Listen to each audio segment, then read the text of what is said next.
j'espère que vous allez bien.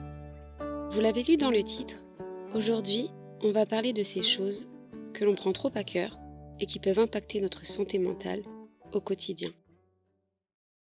C'est un sujet qui a son importance, car c'est un sujet qui résonne chez une grande majorité de personnes. Pourtant, on ose peu l'aborder, car c'est généralement considéré comme une faiblesse. On n'est pas tous capables de poser des mots sur ce que l'on ressent lorsqu'il s'agit de ces choses qui nous tiennent à cœur. Et c'est OK. Justement, ce podcast est fait pour ça. Dans cet épisode, je reviens sur des notions dont j'ai parlé rapidement dans les précédents épisodes. Je pense principalement à celui sur les ruptures amicales. Si vous n'avez pas écouté cet épisode, il est toujours disponible gratuitement sur Spotify, YouTube et Deezer. Dans cet épisode, je me confie à vous sur ma vision de l'amitié qui a pas mal évolué ces dernières années. Quand j'étais plus jeune, je me sentais toujours assez seule dans mon coin. J'étais assez timide et plutôt introvertie. Et en grandissant, j'ai voulu changer ça. J'ai toujours été entourée d'amis proches, avec qui je m'entendais bien. J'ai voulu garder ça, tout en essayant d'être moins dans la retenue et d'être plus moi-même. De ce fait, je me suis mise à parler à beaucoup plus de garçons, avec qui j'ai bien sympathisé. Et pour être honnête, je préfère largement une amitié avec des garçons, plutôt qu'avec des filles. Je trouve ça plus chill, plus cool et sans prise de tête, alors qu'entre filles, il y a toujours des tensions, des disputes et des ragots, etc. Et ça, j'aime moins. J'aime pas les prises de tête. Et c'est pour cette raison que par la suite, j'ai choisi de côtoyer des groupes de potes, mecs, ou des groupes de potes mixtes, plutôt que des groupes de filles. Chacun a son avis à ce sujet, et je respecte chaque point de vue. Il faut savoir que j'accorde une grande place dans ma vie à mes amis. Ça m'a toujours tenu à cœur de rassembler les gens afin de créer de beaux moments passés ensemble. Je pense par exemple à mon anniversaire, où j'organisais chaque année une soirée avec tous mes amis qui ne se connaissaient pas forcément. Mais au fil du temps, les gens changent. Nous aussi, on finit par changer. Et certaines amitiés en subissent les conséquences, malheureusement. Ça fait partie de la vie. Je vous parle d'amitié, car c'est pour moi l'exemple le plus flagrant que j'ai pour vous parler de ce qui me tient à cœur. Toute ma vie, j'ai fait en sorte d'entretenir au mieux ces relations, car j'ai grandi avec ces personnes. Et c'est grâce à tous ces moments passés ensemble que je suis devenue la personne que je suis aujourd'hui. Seulement voilà, arrivé à l'âge adulte, chacun évolue différemment de ce côté, et c'est normal. Seulement moi, j'ai eu beaucoup de mal à l'accepter et à aller de l'avant. Je n'ai pas été jusqu'à en faire une dépression, mais ça m'a vraiment mis mal pendant une longue période de ma vie, à tel point que j'ai voulu me remettre en question. Et si vous avez écouté l'épisode sur les ruptures amicales, vous savez que certaines de ces amitiés, pour ne pas dire toutes, étaient devenues toxiques pour moi. Ce qui m'a fait prendre la décision d'arrêter de côtoyer certaines personnes, c'est d'avoir pris le recul nécessaire et d'avoir pris le temps pour comprendre que ces personnes me portaient plus de négatifs que de positifs dans ma vie. J'ai toujours été une personne à l'écoute des autres, qui veut bien faire et qui en fait parfois même trop, quitte à s'oublier. De ce fait, j'ai beaucoup eu de déceptions amicales, mais ça ne m'a pas empêché de continuer à côtoyer ces personnes. En grandissant, à travers toutes ces expériences, je me suis rendu compte qu'il fallait que je m'écoute davantage pour arrêter de me mettre dans ce genre de situation, où je me donne plus que je ne reçois. Ça peut paraître égoïste dit comme ça, je sais. Mais quand toute ta vie, tu te soucies des autres, que tu es à l'écoute, que tu es présente, mais que les autres, eux, ne sont pas là pour toi quand tu vis le pire, alors qu'ils savent que tu as besoin d'eux. Et pire, qu'ils n'essaient même pas de se mettre à ta place pour te comprendre, là tu sais qu'il faut partir. Je pense aussi que si j'en suis arrivée à vous faire tout un épisode sur ce qui m'a rendu aigrie avec le temps, c'est que j'ai de plus en plus de mal à débattre sur des sujets qui me tiennent à cœur. J'en ai déjà parlé, mais quand je vois le nombre de personnes qu'on essaie de sensibiliser face au handicap, à l'écologie, au harcèlement, et que je vois à côté de ça le comportement de certains qui ne changent pas et qui même devient de plus en plus problématique, ça me rend triste. J'en suis arrivée à un stade où j'ai du mal à regarder les actualités, tellement ça me déprime. Et pour en avoir parlé avec des amis, je sais qu'on est nombreux dans ce cas-là. Mais tout le monde n'a pas le déclic de se poser des questions et de poser des mots sur ce que l'on ressent. Beaucoup de personnes se sentent prises au piège par leurs émotions. Je fais partie de ces personnes. Et si aujourd'hui j'ai décidé de faire ce podcast, c'est pour libérer la parole et essayer de vous aider, vous qui m'écoutez, si vous vous trouvez dans cette même situation.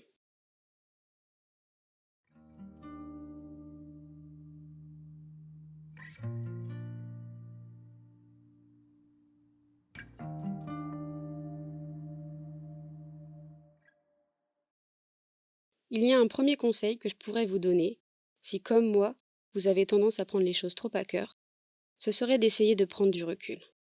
Je sais, c'est facile à dire. En plus, on ne sait pas forcément ce que ça veut dire prendre du recul. Pour faire simple, demandez-vous si la situation est grave ou non. Parfois c'est grave, et dans ce cas-là, il faut oser en parler et dire les choses. Mais il arrive aussi que parfois la situation n'est pas si grave que ça.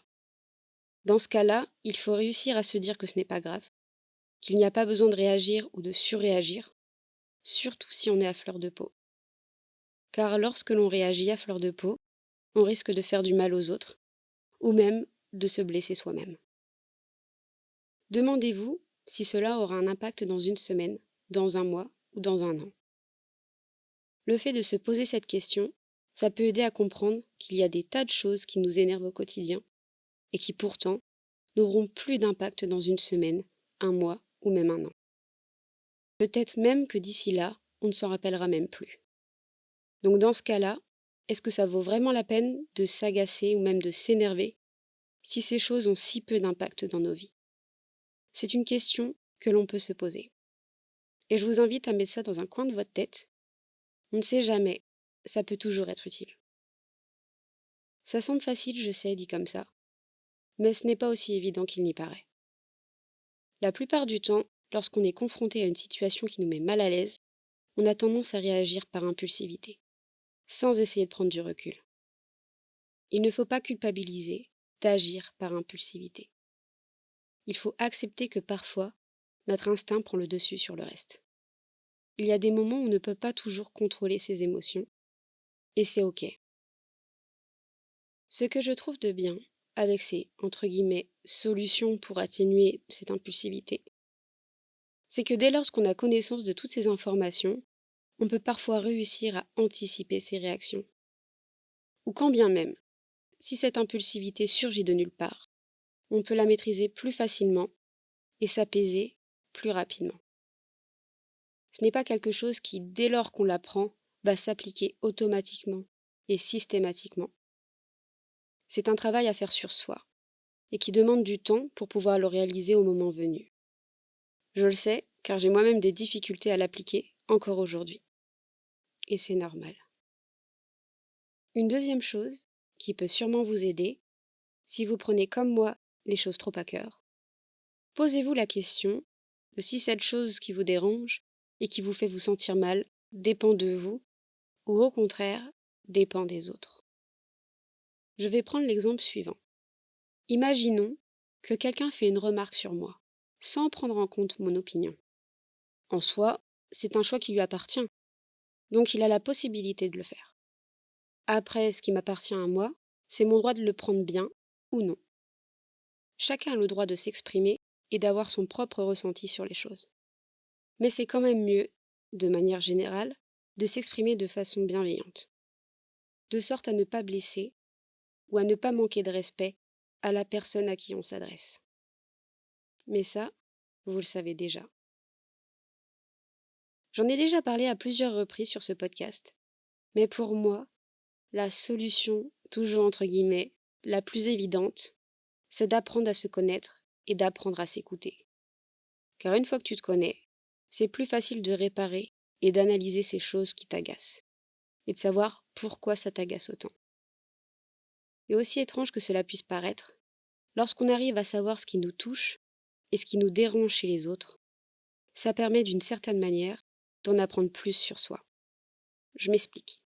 Ce sont la plupart du temps les mêmes comportements, les mêmes situations qui nous irritent. Peut-être parce que ces comportements et ces situations font écho à des choses que l'on a vécues dans le passé et qui nous gênent encore. Pourtant, il s'agit de personnes et de situations différentes. C'est pourquoi il est important de prendre du recul et de se demander pourquoi ça provoque cette réaction-là en nous. Attention, je n'ai jamais dit que c'était facile. J'ai l'impression que la plupart du temps, ça résulte de notre inconscient. On ne s'en rend pas toujours compte. C'est pourquoi il est important de faire ce travail d'introspection pour déterminer quelles sont les raisons qui nous poussent à réagir par impulsivité ou qui poussent certaines de nos émotions à surgir de nulle part.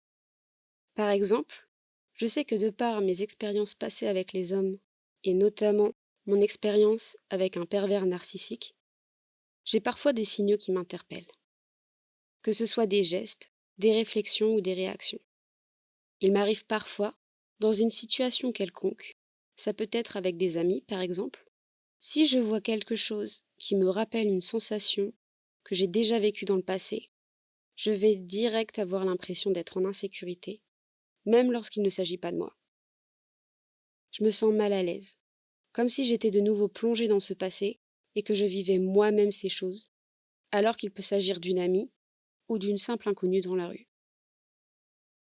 Et mon problème, je pense, c'est que j'ai toujours eu cette volonté d'aider les autres. J'ai énormément d'empathie, j'ai du mal à voir quelqu'un en mauvaise posture et ne rien faire. Je ressens ce besoin d'agir et d'aider la personne, même si je ne suis pas en mesure de le faire. Et cette sensation-là, parfois, me fait culpabiliser.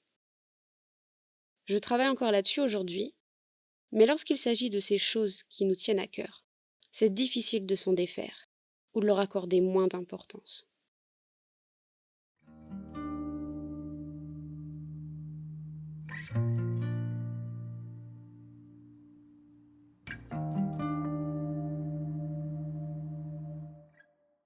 Je crois que depuis que je suis toute petite, j'ai toujours eu cette volonté d'entreprendre. J'ai toujours eu cette patte créative et cette envie de manipuler les choses. En plus de ça, j'aime me savoir utile et j'aime que les choses soient bien faites. Je sais, ça n'aide pas. De ce fait, j'ai souvent pris la responsabilité de faire des choses à la place des autres. Et j'aimais ça.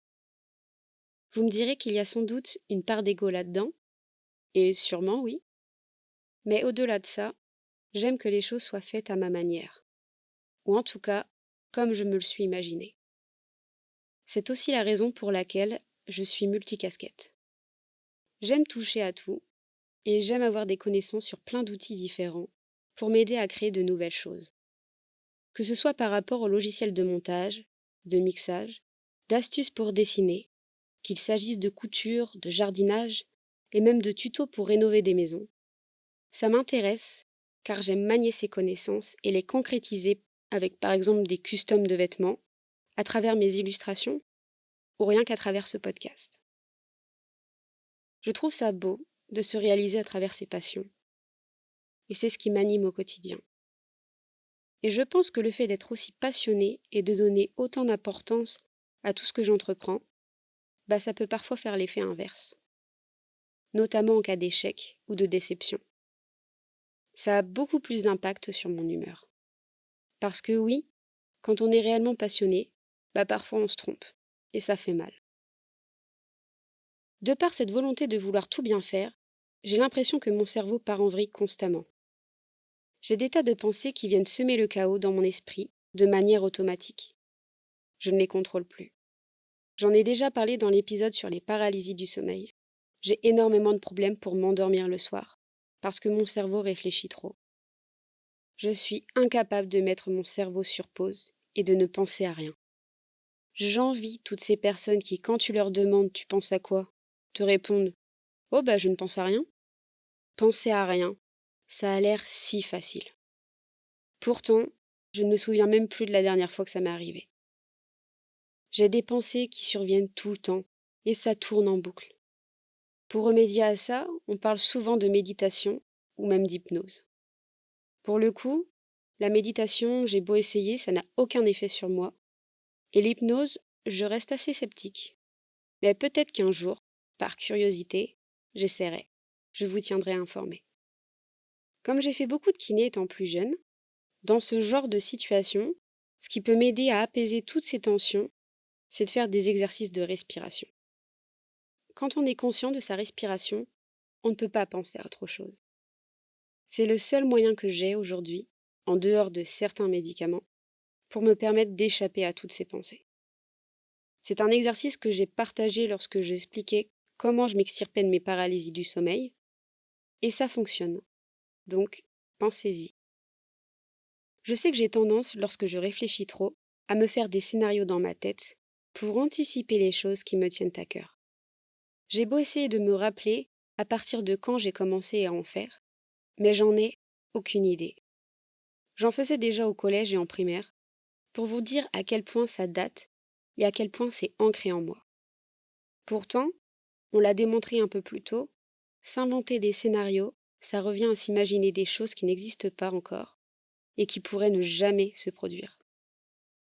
Et comme ces scénarios n'ont rien de concret et de réel, l'impact qu'ils peuvent avoir dans une semaine, dans un mois ou même dans un an est de zéro. Si on se laisse prendre dans cette spirale, notre santé mentale risque d'être fortement impactée. Le fait de se mettre autant la pression pour des choses qui ne vont sûrement pas arriver, ça pèse beaucoup sur le mental. Et ça peut également impacter notre humeur, malgré nous. J'ai un dernier conseil que j'ai déjà donné dans d'autres épisodes. Il s'agit d'écouter ses émotions et de ne pas s'empêcher de les ressentir ou de les exprimer. Quand on prend les choses trop à cœur ou quand on a du mal à prendre du recul sur ces choses qui nous tiennent à cœur, bien souvent, c'est car notre mental a pris le dessus sur notre corps. Le fait d'analyser ses émotions et de les comprendre, ça peut aider à savoir ce qui a déclenché en nous cette réaction. Le fait de mettre des mots et de pouvoir en parler avec les autres, ça peut aussi vous aider. Les émotions ont toujours quelque chose à nous dire et à nous apporter. Personnellement, je sais que j'ai la fâcheuse tendance à intérioriser les émotions négatives et à les accumuler jusqu'au moment où c'en est trop, jusqu'au moment où je n'arrive plus à les contenir. Et c'est à ce moment-là où j'explose. Et c'est agréable pour personne. Ni pour moi, ni pour les autres. Il ne faut pas non plus en culpabiliser. Après tout, on est tous humains. C'est normal de ne pas toujours tout contrôler. Personne ne le peut. Prendre les choses trop à cœur en soi, ce n'est pas si grave que ça. Mais ça reste inconfortable au quotidien. Ça peut engendrer de la souffrance, ce pourquoi il est important d'en parler et de libérer la parole à ce sujet. Encore une fois, si vous ressentez le besoin d'en parler, faites-le, que ce soit à un ami ou à un professionnel. Ne gardez pas cette charge mentale pour vous. Parlez-en. J'espère que ce podcast vous aide à déculpabiliser et à aller de l'avant. N'hésitez pas à me faire part de vos témoignages sur les réseaux, je serai ravie de vous lire. En attendant, prenez soin de vous et de vos proches, et on se dit à très vite. Bisous!